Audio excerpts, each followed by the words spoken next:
Hi guys, ഇന്നിവിടെ സേമിയ കൊണ്ട് തരി കാച്ചിയതും അതുപോലെ തന്നെ ഒരു പത്തിരിയുടെ റെസിപ്പി ആട്ടോ നമ്മൾ കാണിക്കാൻ പോണേ. അപ്പോൾ ആദ്യം തന്നെ നമുക്ക് തരി കാച്ചുന്നത് എങ്ങനെയെന്ന് നോക്കാട്ടോ.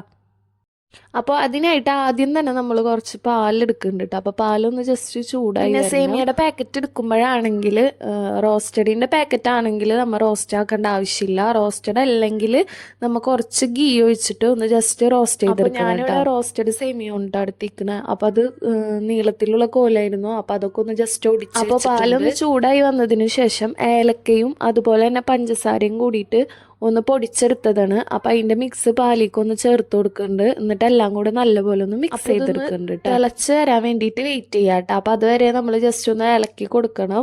അപ്പോൾ തിളച്ച് വന്നിട്ടുണ്ട്. തിളച്ച് വന്നതിന് ശേഷം നമുക്ക് ഒടിച്ച് വെച്ചിരിക്കുന്ന സേമിയ ചേർത്ത് കൊടുക്കാം കേട്ടോ. എന്നിട്ട് നല്ലപോലെ ഒന്ന് ഇളക്കി യോജിപ്പിക്കുക. തരി കാച്ചുമ്പോൾ നമ്മൾ ജസ്റ്റ് ഒന്ന് ഇളക്കിക്കൊണ്ടിരിക്കണം കേട്ടോ, കാരണം അടി പിടിക്കാൻ ചാൻസ് ഉണ്ട്. അപ്പോൾ നല്ലപോലെ ഒന്ന് ഇളക്കി കൊടുക്കാം കേട്ടോ ഇടയ്ക്കിടയ്ക്ക്.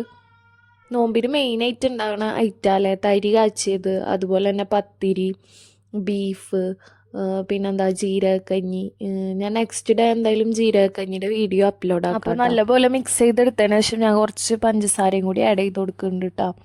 പിന്നെ ഏലക്കായ പൊടിച്ചപ്പോൾ ഞാൻ വളരെ കുറച്ച് മാത്രം അതിൽ പഞ്ചസാര ആഡ് ചെയ്ത് കൊടുത്തിട്ടുണ്ടായിരുന്നുള്ളൂ.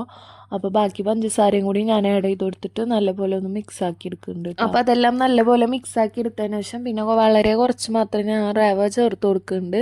റവയും കൂടിയും ചേർത്ത് കൊടുത്തിട്ട് നല്ലപോലെ ഒന്ന് മിക്സ് ചെയ്തെടുക്കാം കേട്ടോ. റവ ചേർത്ത് കൊടുത്തതിന് ശേഷം നമ്മൾ നല്ലപോലെ മിക്സ് ആക്കി എടുക്കണം കേട്ടോ. ഇളക്കിക്കൊണ്ടിരിക്കണം, കാരണം റവ പെട്ടെന്ന് കട്ട പിടിക്കും. അപ്പോൾ അതുകൊണ്ട് ഇളക്കിക്കൊണ്ടിരിക്കുക. അപ്പോൾ നല്ലപോലെ മിക്സ് ചെയ്തെടുത്തതിന് ശേഷം ഒരു 7-6 മിനിറ്റൊക്കെ ആയപ്പോഴത്തേനും നമ്മളെ റവയും നല്ലപോലെ വെന്ത് സെറ്റായി വന്നിട്ടുണ്ടായിരുന്നു കേട്ടോ. അപ്പം ഇനി അടുത്ത സ്റ്റെപ്പ് എന്ന് വെച്ചാൽ നമ്മൾ ഗീയിൽ അണ്ടിപ്പരിപ്പ് മുന്തിരിയൊക്കെ ഒന്ന് ജസ്റ്റ് ഫ്രൈ. നമ്മൾ റവ മിക്സ് ഇറക്കി വെച്ചതിന് ശേഷം നമ്മളൊരു പാത്രം വെച്ചിട്ട് ഗീ ഒന്ന് ജസ്റ്റ് ചൂടാക്കിയെടുക്കുക കേട്ടോ. എന്നിട്ട് ചൂടാക്കിയെടുത്തതിന് ശേഷം നമ്മൾ അണ്ടിപ്പരിപ്പ് നല്ലപോലെ ഒന്ന് വറുത്തെടുക്കുക കേട്ടോ. അപ്പോൾ നല്ലപോലെ വറുത്തെടുത്തതിന് ശേഷം നമുക്ക് ആ മിക്സിലേക്ക് അണ്ടിപ്പരിപ്പ് ഒഴിച്ചു കൊടുക്കാം കേട്ടോ. അതിനുശേഷം അതുപോലെ തന്നെ മുന്തിരിയും കൂടെ ജസ്റ്റ് ഒന്ന് ഫ്രൈ ആക്കി എടുക്കുക. എന്നിട്ട് അതും കൂടെ അതിലേക്ക് ചേർത്ത് കൊടുത്തിട്ട് നല്ലപോലെ ഒന്ന് മിക്സ് ചെയ്തെടുക്കുക. അപ്പോൾ ഇവിടെ സേമിയ തരി കാച്ചിയത് സെറ്റ് ആയിട്ടുണ്ട്. അപ്പോൾ എല്ലാവരും ഒന്ന് ട്രൈ ചെയ്ത് നോക്കുക. എന്നിട്ട് ഫീഡ്ബാക്കൊക്കെ ഒന്ന് കമൻറ്റ് ചെയ്യാം കേട്ടോ. പിന്നെ എൻ്റെ ചാനൽ പുതിയതായി കാണുന്നവരാണെങ്കിൽ ജസ്റ്റ് ഒന്ന് സബ്സ്ക്രൈബ് ചെയ്യാം കേട്ടോ. പിന്നെ ഷെയർ ചെയ്യാനും മറക്കരുത്. അടുത്തത് നമ്മൾ പത്തിരി ഉണ്ടാക്കുന്ന വീഡിയോ ആണ്. അപ്പോൾ പത്തിരി നമ്മൾ എങ്ങനെ ഉണ്ടാക്കണമെന്ന് നോക്കാം കേട്ടോ.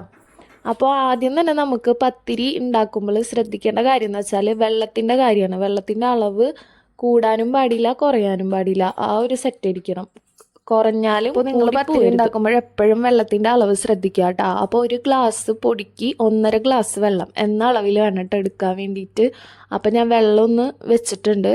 വെള്ളം വെച്ചതിന് ശേഷം കുറച്ച് ഉപ്പ് ചേർത്ത്, അതുപോലെ തന്നെ ഉപ്പിൻ്റെ ഒപ്പം തന്നെ കുറച്ച് ഓയിലും കൂടിയും ചേർത്ത് കൊടുക്കുന്നുണ്ട് കേട്ടോ. എന്നിട്ട് വെള്ളം ഒന്ന് തിളച്ച് വരാൻ വേണ്ടിയിട്ട് വെയിറ്റ് ചെയ്യാം. അപ്പോൾ വെള്ളം നല്ലപോലെ തിളച്ച് വന്നിട്ടുണ്ട് കേട്ടോ. അപ്പോൾ തിളച്ച് വന്നതിന് ശേഷം നമുക്ക് അതിലേക്ക് പൊടി ആഡ് ചെയ്ത് കൊടുക്കാം കേട്ടോ.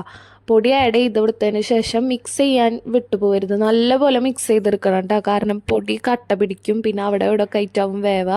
അപ്പം അതുകൊണ്ട് നല്ലപോലെ എല്ലായിടത്തും എത്തുന്ന രീതിയിൽ പൊടിയൊക്കെ നല്ലപോലെ മിക്സ് ചെയ്തെടുത്ത് നമ്മൾ വാട്ടിയെടുത്തിട്ടുണ്ട്. അപ്പം അതിനുശേഷം നമ്മൾ ജസ്റ്റ് ഒന്ന് ചൂടാറിയതിന് ശേഷം, നന്നായി ചൂടാറിയെടുത്തിട്ടോ, ചെറിയൊരു ചൂടൊന്ന് പോയതിനു ശേഷം നമുക്ക് നല്ലപോലെ ഒന്ന് കുഴച്ചെടുക്കാം കേട്ടോ.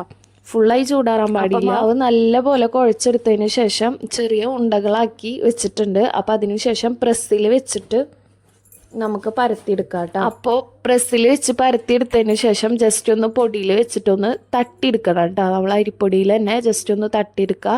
എന്നിട്ട് അതിന് ശേഷം നമുക്ക് പത്തിരി ഒന്ന് ജസ്റ്റ് ചുട്ടെടുക്കാം കേട്ടോ. ആദ്യം ഒരു പുറട്ട് ജസ്റ്റ് ഒന്ന് ചൂടായി വന്നതിന് ശേഷം മറുപുറം ഇടാം.